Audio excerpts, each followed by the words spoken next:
Rabbeinu, il sait exactement quelle maladie on a.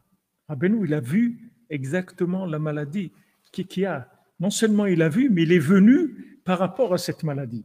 Comme il dit Avraham ben Nachman, il dit que avant que le tzaddik vienne dans le monde, alors on peut essayer de bricoler des méthodes qu'on a fait par soi-même. Mais quand le tzaddik vient, il y a une telle maladie qui arrive dans le monde qu'il n'y a que lui qui a le remède à cette maladie-là. C'est pour ça que Rabbi Nachman, il a dit le monde entier va être Breslev. Parce que tous les gens, ils vont devenir Breslev.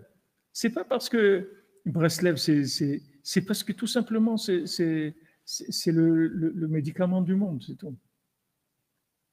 Alors les gens, ils vont tourner en rond, ils vont sentir qu'ils sont malades. De plus en plus, de plus en plus, de plus en plus. Ils vont chercher une solution. Ils vont chercher une solution, ils vont la trouver, c'est tout. Il est là. Rabbi Nachman, il est là. Il est là et il distribue des médicaments. Tous les jours, il est là, il est présent, Rabbi Nachman. Seulement, comme l'invité ici, il a dit, va jusqu'à la porte, allez, avance, approche-toi de la porte. Sois prêt à avancer, sois prêt à quelque chose de nouveau. Oublie tout ce que tu sais. Ça t'a servi, que tout ce que tu sais, t'es arrivé à quelque chose avec ça? À quoi t'es arrivé? Ça aussi, il y a des gens, quand ils se rapprochent de Rabbi Nachman et qu'ils commencent un peu à se reconstruire, après ils retournent à leur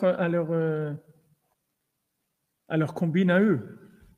Maintenant qu'ils ont été retapés et tout par le tzaddik, ils commencent à retourner à leur combine. Mais ne retourne pas. Et pourquoi tu retournes vers ça, tu vois bien que ça ne t'a pas servi. Que la seule chose qui t'a aidé, c'est ce que Rabbi Nachman t'a dit de faire. Donc allez, continue à chercher. Continue à chercher, rapproche-toi de lui plus. Et mon atrachamim, cherche-le plus. Cherche à l'écouter plus. Cherche à l'écouter. Les livres de Rabbeinu, les Sipurim Masiot, écoutez Moran, ce sont des livres vivants. Ce ne sont pas des livres. On va te donner. C'est pas de l'intelligence artificielle. L'intelligence artificielle, ça veut dire que tu fais rentrer des données et après toi tu cuisines ça.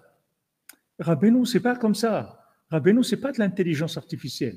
Rabbeinu, non seulement le texte, il n'a pas besoin de ton interprétation du tout.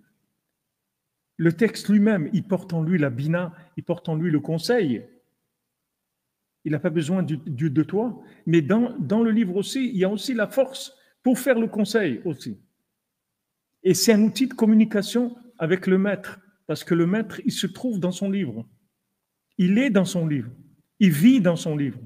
Et si maintenant tu le cherches dans son livre, tu vas voir qu'il va communiquer avec toi, qu'il va te donner des conseils très, très précis par rapport à des situations qui te sont extrêmement personnelles et intimes. Et tu vas voir qu'il te voit, qu'il sait exactement ce que tu es en train de vivre, et il va s'adresser à toi de façon très personnelle. Ça se fait à travers ces livres. Parce que ce n'est pas des livres d'intelligence artificielle. Ce n'est pas des livres de Chokhmah. C'est des livres de Bina. Ce n'est pas des livres de Chokhmah. Les livres de Chokhmah, ça veut dire, voilà, moi je te dis des choses. Maintenant, débrouille-toi. Moi, je t'apprends des choses. Maintenant, là-dedans, débrouille-toi. Mais quelqu'un qui est normal, comme le cordonnier, quand il vient l'envoyer du roi, il est déjà une lettre du roi pour toi. Il lui dit, dis-moi qu'est-ce qu'il y a dans la lettre. Dis-moi qu'est-ce qu'il y a écrit dans la lettre. Pourquoi il lui dit, dis-moi qu'est-ce qu'il y a écrit dans la lettre. Pourquoi il lui dit pas, donne-moi la lettre, donne la lettre, on va voir qu'est-ce qu'il me dit le roi là. Il m'a envoyé une lettre, ok, je vais. Pourquoi il lui dit, dis-moi. Parce qu'il sait qu'il est fou. Il sait que si lui maintenant il va lire la lettre, il va l'interpréter de sa façon à lui. Et c'est pas ça qu'il cherche. Lui, il veut avancer. Donc maintenant, qui est-ce qui va le faire avancer? C'est un envoyé du roi. Lui vient de la maison du roi, avec un message du roi. Et il dit, dis-toi, interprète-moi la lettre. Qu'est-ce qu'il y a dans la lettre?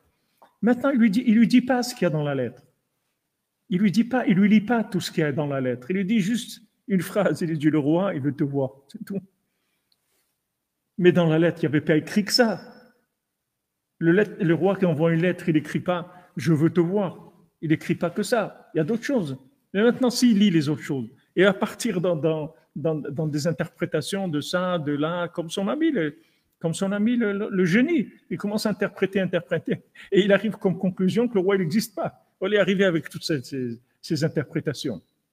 Tandis que lui, le cordonnier, il n'y a pas de problème. Il dit, qu'est-ce que tu veux?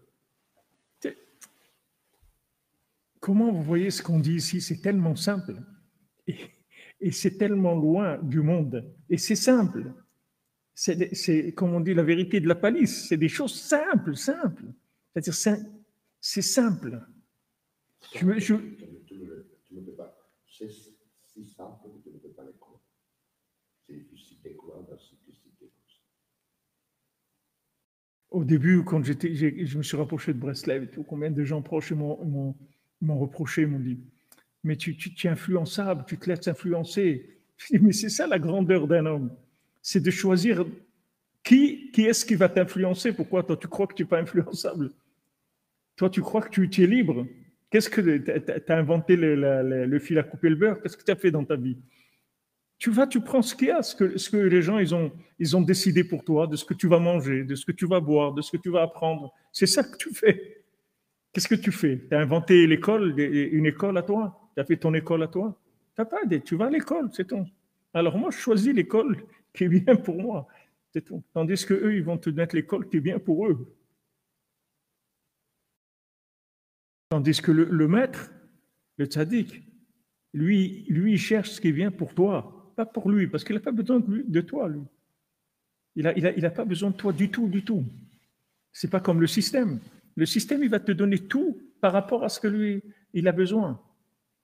Le plus grand business qu'il y a dans le monde, c'est les médicaments. Donc maintenant, le système, il doit rendre les gens malades.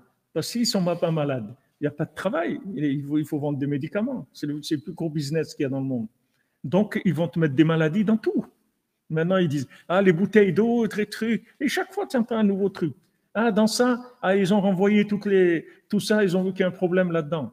Et qu'il y a un problème. Mais dans quoi il n'y a pas de problème, en fin de compte? À chaque fois, tu me sors un truc, attention, ils ont renvoyé toutes les glaces, là, elles ont un problème. Après, les bouteilles d'eau en plastique, elles ont un problème. Après, la vache folle, après ça, après. Mais oui, il n'y a pas de problème.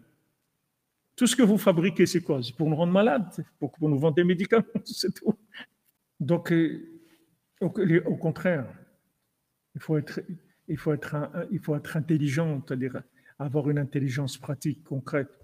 Maintenant, quand je demande à un guide qui connaît la route parfaitement, je sais que j'ai beaucoup plus de chances de réussir que ce que je vais me lancer sur la route avec mes sensations personnelles et mes idées, mes concepts, etc. Laisse tout ça.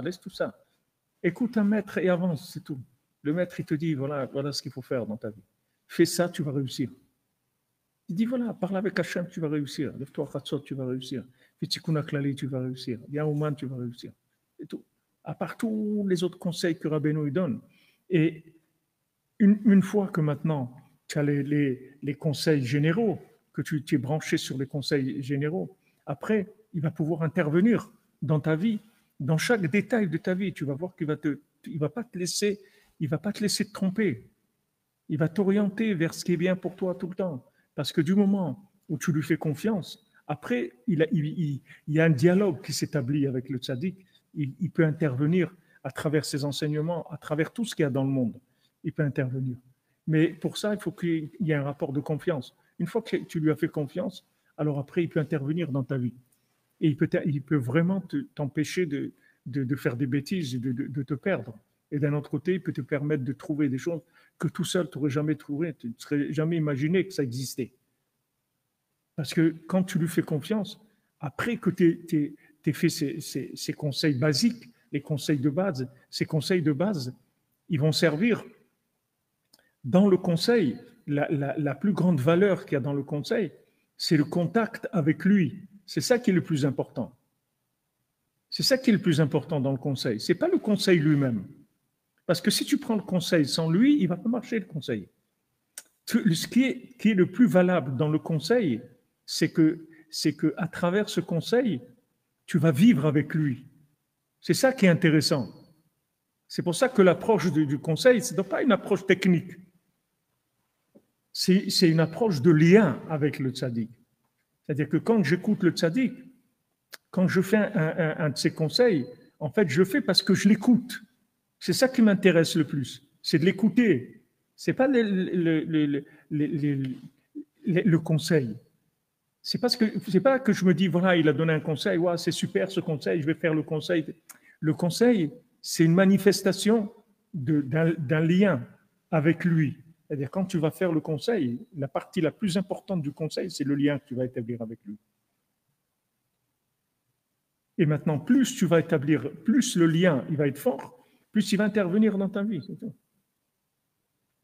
Il va intervenir, il va te faire il va te faire des choix, il va choisir pour toi, il va te bloquer des accès, il va t'ouvrir des choses. Mamash, tu vas voir qu'il agit dans ta vie. Et il a le droit d'agir dans ta vie. Et ça s'appelle libre arbitre. C'est pas que tu n'es pas libre, tu es libre, c'est que tu as choisi de l'écouter. Tu es libre, tu es malin. Tu dis pourquoi je vais me lancer sur la route. Il y a un guide. Il y a un guide.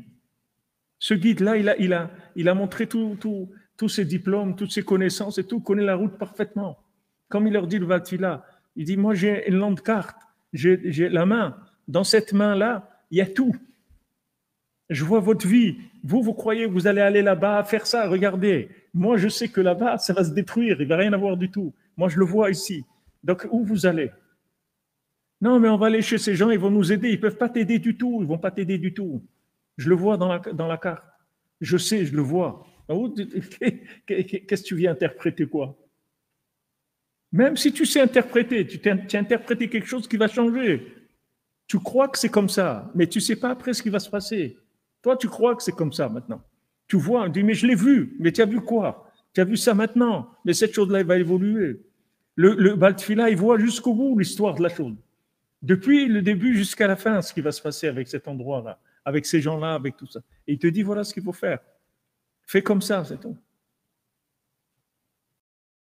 Donc le plus important, c'est lui. C'est le Baal Tefila, c'est lui le plus important.